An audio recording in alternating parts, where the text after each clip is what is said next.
Ça nous est tous déjà arrivé de devoir passer à l'oral et d'avoir le trac ou d'être stressé. Aujourd'hui, je te fais cette vidéo pour t'expliquer comment moi j'ai réussi à diminuer ce stress et comment toi tu vas pouvoir le faire dès aujourd'hui en appliquant cette méthode simple.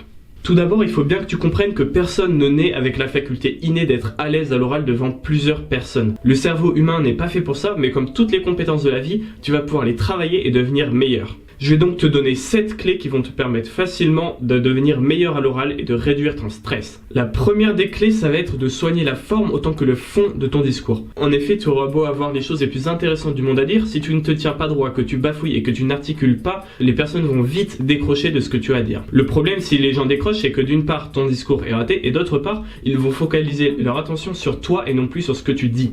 Tu vas donc sentir leur regard sur tes épaules et ça va te faire encore plus stresser. Tu dois également faire très attention pour être le plus clair et concis possible. Il faut à tout prix que tu évites de traîner en longueur et de te répéter pour dire encore et encore les mêmes choses. La deuxième technique, ça va être d'utiliser un support pour capter l'attention et la rediriger vers autre chose que toi. Par exemple, ça peut être un diaporama ou le mieux une vidéo. Une courte vidéo de 15 à 30 secondes insérée dans ton discours va, durant ce laps de temps, dériver toute l'attention de la salle vers cette vidéo. Tu n'auras donc plus aucun regard dirigé vers toi et tu pourras en profiter pour boire une grande gorgée, respirer profondément et faire le point sur ce qui te reste à dire. Le troisième conseil que je vais te donner, ça va être de regarder les gens dans les yeux.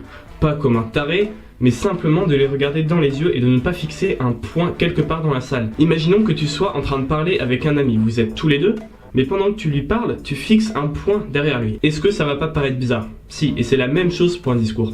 Qu'il y ait 1, 10, 100 ou 1000 personnes devant toi, il va falloir que tu balayes ton regard pour aller chercher les personnes et les regarder dans les yeux. Regarder les personnes dans les yeux va immédiatement les captiver et créer un lien entre vous deux. La quatrième astuce, ça peut être de faire une blague en tout début. Si tu es stressé, très bien. Tout le monde comprend sûrement pourquoi tu es stressé.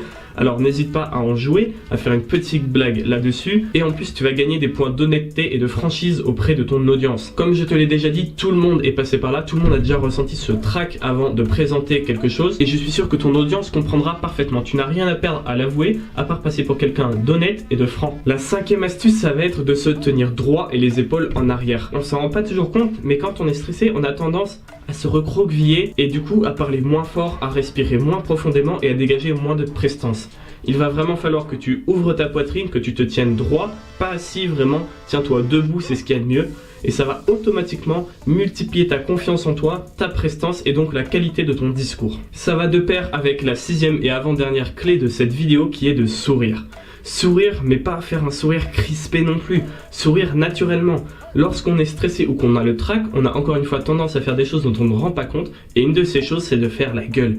Et croyez-moi, il n'y a rien de pire que personne qui fait la gueule sur une présentation. Il n'y a rien de pire pour que les personnes décrochent, pour que les personnes ne se sentent pas heureuses d'assister à ce discours et pour que les personnes vous prennent pour quelqu'un qui n'a pas envie d'être là. S'ils pensent que vous n'avez pas envie d'être là, imaginons pendant un oral de bac, ça va pas du tout le faire et ça va vraiment jouer en votre défaveur. Alors il faut que vous souriez comme vous seriez en train de sourire dans la vie de tous les jours, pas crispé mais pas en train de faire la gueule. Et enfin, la dernière clé, ça va être de parler plus fort. Même si vous êtes convaincu que vous parlez assez fort, il y aura toujours des personnes qui n'entendront pas. Est-ce que vous avez déjà entendu quelqu'un lors d'une conférence ou d'un oral demander à la personne de parler moins fort? Non, jamais, parce que ça n'arrive jamais. Il va falloir que vous vous forciez à parler plus fort que la normale et les études montrent en plus que parler plus fort augmente son assurance en soi et sa confiance sur le moment. Donc parler plus fort, c'est vraiment important et ça s'applique à tout le monde. Par contre, si vous avez un micro, ça sert à rien de gueuler dedans. Normalement, les réglages seront faits à l'avance et tout se passera bien pour que vous ayez à parler normalement. C'est tout pour la vidéo d'aujourd'hui. Elle est très courte, je sais, mais je pense qu'elle pourra vraiment impacter un maximum de personnes. Si elle t'a plu, n'hésite pas à faire un tour sur la chaîne. Plusieurs fois par semaine, je délivre du contenu de qualité pour aider les étudiants dans plein de domaines.